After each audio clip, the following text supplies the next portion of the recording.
شیخ Saadi Shirazi Musharraf الدین حقیقی نام Saadi تخلص کرتے تھے۔ آپ 606 ہجری میں شیراز میں پیدا ہوئے۔ یہ وہ وقت تھا جب تاتاری صحرائے گوبی سے نکل کر ایران کی اینٹ سے اینٹ بجا رہے تھے۔ شیخ سعدی نے ابتدائی تعلیم اپنے وطن مالوف ہی میں حاصل کی۔ آپ کم عمر ہی تھے کہ والد کا سایہ سر سے اٹھ گیا۔ والد کے انتقال کے بعد آپ نے شیراز کے علماء سے تعلیم حاصل کی۔ اس کے بعد آپ نے بغداد جا کر ابو الفرج عبد الرحمن جوزی سے تعلیم پائی۔ شیخ سعدی کو سیاحت کا بڑا شوق تھا۔ آپ نے تعلیم حاصل کرنے کے بعد سیر و سیاحت کا سلسلہ شروع کیا۔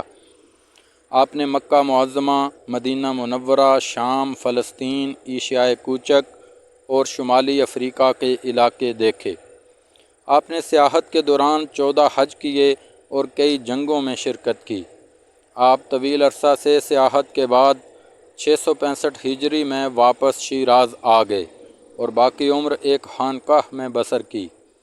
آپ نے 691 ہجری میں اسی خانقاہ میں وفات پائی اور یہیں مدفون ہوئے۔ نظم و نثر میں سعدی کی تصانیف بکثرت ہیں، جن میں گلستان، بوستان کو آفاقی شہرت حاصل ہے۔ دونوں کتب فارسی نثر کا شاہکار سمجھی جاتی ہیں۔ سعدی نے مختلف ملکوں کی سیاحت کے بعد جو تجربات، مشاہدات حاصل کیے، ان کو مختصر حکایات کی شکل میں لکھ دیا۔ آپ نے بڑے مضامین کو اس خوبصورتی کے ساتھ کم سے کم الفاظ میں بیان کیا ہے کہ گویا سمندر کو کوزے میں بند کر دیا گیا ہو۔ اس خوبی کا مقابلہ کسی زبان کا کوئی ادیب نہیں کر سکا۔ ایک طویل عرصہ گزرنے کے باوجود ان حکایات کی اہمیت کم ہونے کی بجائے بڑھتی ہی چلی گئی۔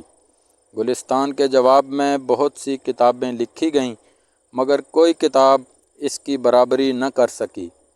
شیخ سعدی کے اسلوب کی نمایاں خصوصیت ان کی سادگی اور سلاست ہے۔ آپ نے جو اسلوب اپنایا وہ انہی کا خاصہ ہے۔ گلستان اگرچہ نثر کی کتاب ہے، لیکن جا بجا موزوں اشعار بھی ہیں جو کتاب کا حسن دوبالا کرتے ہیں۔ آیات قرآنی اور احادیث نبوی کا بھی بکثرت استعمال کیا گیا ہے۔ آپ نے بہت عمدہ پیرائے میں زندگی کی حقیقتوں کو بیان کیا ہے۔ آپ کا لکھا ہوا ایک ایک لفظ امر ہو گیا ہے۔ انسان رہتی دنیا تک اس سے فیض حاصل کرتا